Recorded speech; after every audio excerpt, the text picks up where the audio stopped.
2 hurdles to go, I'm like, this seems like a really fast race. You need to like run through the line as hard as you can. But now comes Harrison coming back into the fray. Harrison maybe gets it on the line. Nia Ali of the United States made her debut at the Diamond League in Monaco way back in 2011.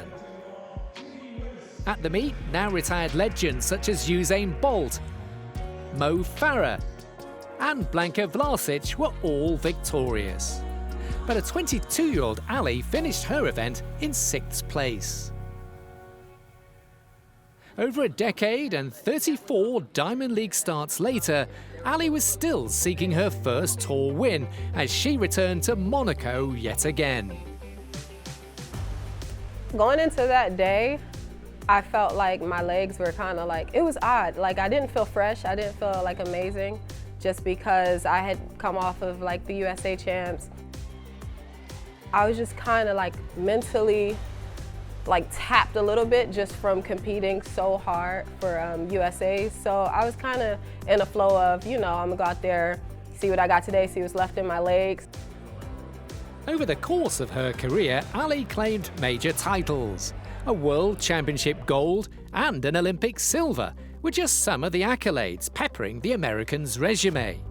But there was one glaring achievement missing: a win on tour. I was asked the question one time, like, hey, do you think it's your time? I'm like, I can think it's my time, but there's like every other lane feels that way, rightfully so, because it's the hurdles. Like, it's not just you. And I think that that raises the game for everyone.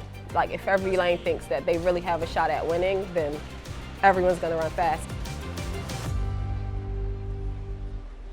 If Ali was going to secure her first tour win, she would need to best former world record holder Kendra Harrison and a stacked field.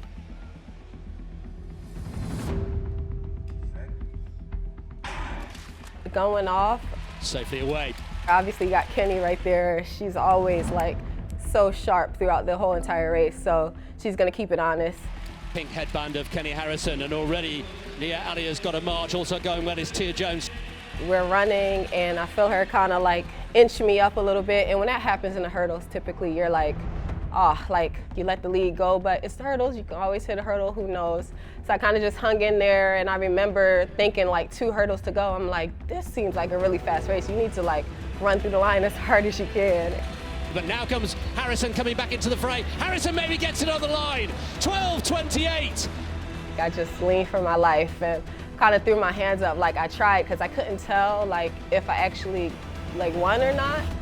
Ali wasn't the only person uncertain about the result. At first glance, Harrison appeared to win. It just felt as though Harrison responded well off the final barrier and did enough, but did she?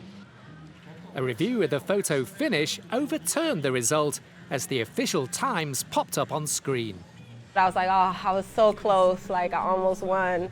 And then I looked and I said, oh, I did win, but then I see the time and I was like, wait a minute. I won and I ran 12:30, like that's a PB. After 13 seasons and 35 tour starts, Nia Ali finally broke through with her first Diamond League victory. Not only that, the American had a new personal best to go with it.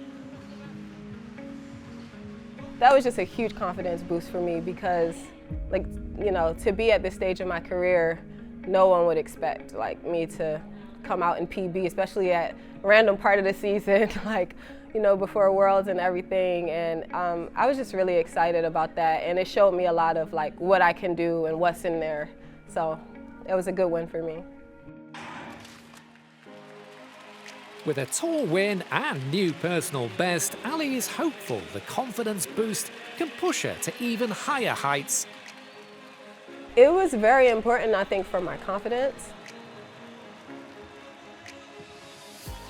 It just put me in a great mindset, and it was a big win for me. Like, my family was there also, and they don't get to see me compete a lot.